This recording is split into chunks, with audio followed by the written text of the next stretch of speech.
Welcome back. Once again, here we are in the Innovation Center at Gonzales High School. I'm Mike Arredondo, principal at Gonzales High School.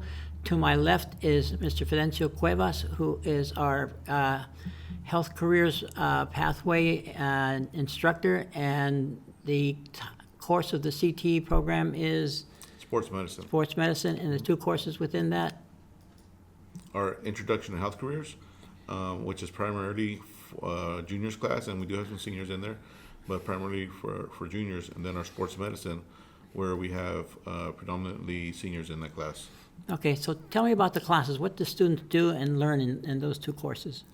The introduction to health careers is intended for students to get a overall broad perspective on different health careers that are available. They learn different skills, they learn different terminology that's required of each of the different health careers, so that they get a better understanding of what it takes to get into that health career. They get a better understanding of the job market, the type of education that's required, and also the type of salary that they could expect once they get into that profession. And so hopefully that'll kind of spark an interest, for post-secondary, their decisions on where they want to go to school and what they want to continue to study. Sports medicine focuses on one of those health careers, and that's, we're looking at the anatomy, looking at the physiology, looking at how the body works, and then what happens when the body doesn't work. So, I guess, Injuries. perfectly when it comes to injuries. When injuries do happen, how do we manage it? How do we take care of it? How do we help the person recover to their fullest potential? Excellent. So tell me what your students do in your classroom. How do they get these skills? What's the process involved? So in health careers, what we have is we have a curriculum where they each spend in pairs, they spend 2 weeks in a different health career. So it starts off with some basic terminology, it starts off with some research about their education required, and then it starts to slowly build up, or not slowly build up, but each day they build up different skills. For example, if it's nursing, well, then one of the primary things that they learn is how to put on, protective gloves, what it means to properly wash hands, so there's a lab on properly washing hands. And from there, they keep on advancing in different skills, whether it be how to take vitals, blood pressure, temperature. And then from there, it goes on to teaching them how to do suturing, how to draw blood. And so there's different skills that they learn every day that to do with it. And then there's another one that we have is biomedical. And with that, they learn how to create prosthesis. So they learn how to create a mold for a prosthetic limb. They also learn how to create or how to take different analysis of, let's say, for example, your electrical, well, I'm forgetting what it's called. The electrical signals that are coming from the muscles, so that you're able to assess how much of an actual nerve impulse is getting to the muscles when someone's recovering from example, let's say a surgery or a major injury. And so that also gives them good perspective on what it takes for to become a prosthesis technician. And so we have 13 different stations that they circulate throughout the year, and they learn those different skills. With sports medicine, we get pretty in depth when it comes to anatomy. We learn about the different injuries and to all those different body parts, and again, how to recognize them, how to manage them properly, and best ways to help the person recover from those injuries. Okay.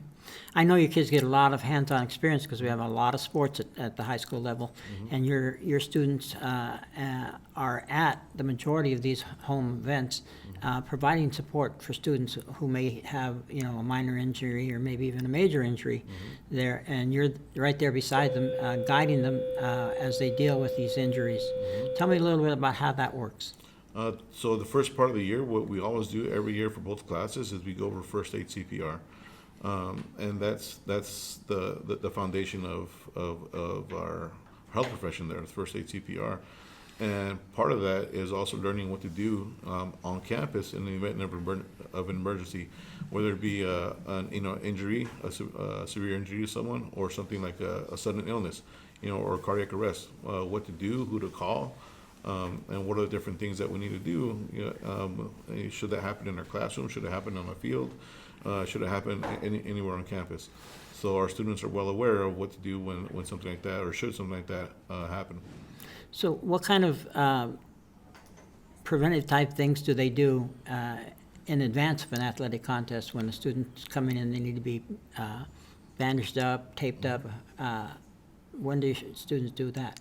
So we started that a couple of weeks ago. So we started about a week and a half into school, and they're learning how to tape wrists. Just very basic tape job with the wrist. Learning how to tear tape, because it's a whole technique in itself.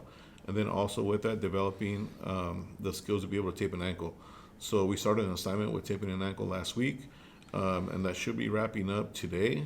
And so they're learning how to tape an ankle, and the better they get, the more practice they get, the better the chances they're going to be able to actually tape someone for an athletic event. Yeah.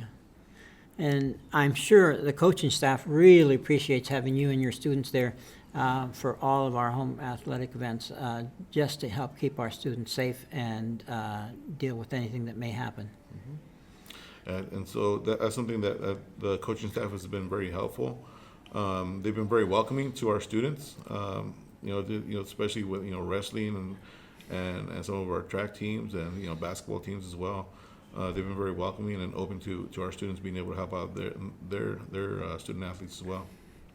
Well, it sounds like a really terrific program. I've been so impressed watching your students on the sidelines working with the athletes all last year, and at the start of this year at the Jamboree and other events that are going to be coming up throughout the year. So thank you for taking the time to come in and share your program with us. I know you've got some photos that are on the podcast as well, and look forward to seeing you again. Thank you. Thank you for coming in.